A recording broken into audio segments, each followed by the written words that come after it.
स्वागत है आप सभी का मेरे YouTube चैनल संगीत सीखो में। आज मैं फिर से एक नया देशभक्ति सॉन्ग लेकर के आया हूं। तो चलिए इस गाने को सुनते हैं और प्यार दुलार अपना ज़रूर दें।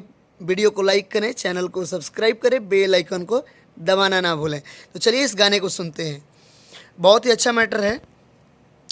सीमावा पबाणे मोरे सा जनवा तोहरे नु हमेला लानवा ये माई की डर लगे मार दी जनवा ये माई की दुश्मन भइल बाटे पाकिस्तानवा ये माई।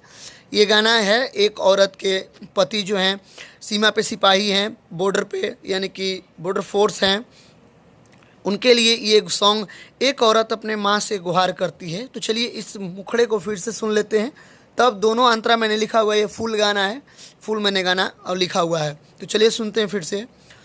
कि सीमावा पबाणे मोरे सा जनवा तोहरे नु हमेला लानवा ये माई की डर लागे मार दी जनवा ये माई की दुश्मन भइल बाटे पाकिस्तानवा ये माई। ये हो गया मुखड़ा। चलिए अंतरा सुनते हैं। पहला अंतरा और दूसरा अंतरा दोनों में लिखा हुआ है।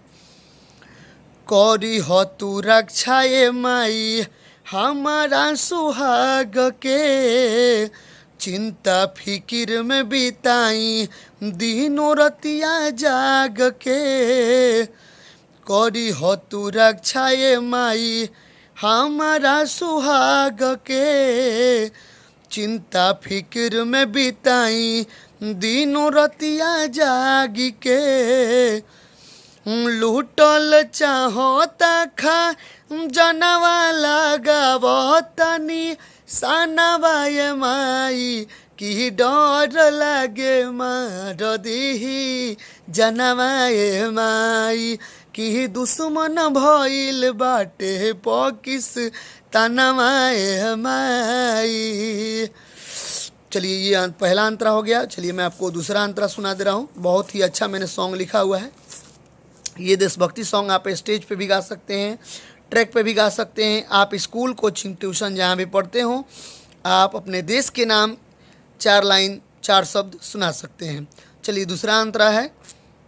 जनवों से ज़्यादा प्यार करेले तिरंगा से, तनिको डेरास नहीं दुश्मन के दंगा से। और जनवों से ज़्यादा प्यार करेले तिरंगा से, तनिको डेरास नहीं दुश्मन के दंगा से।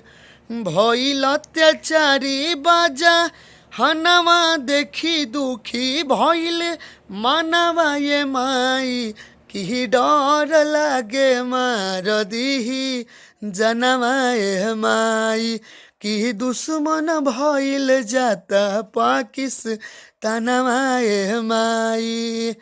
फिर से मुखड़ा सुन लेते हैं लास्ट में।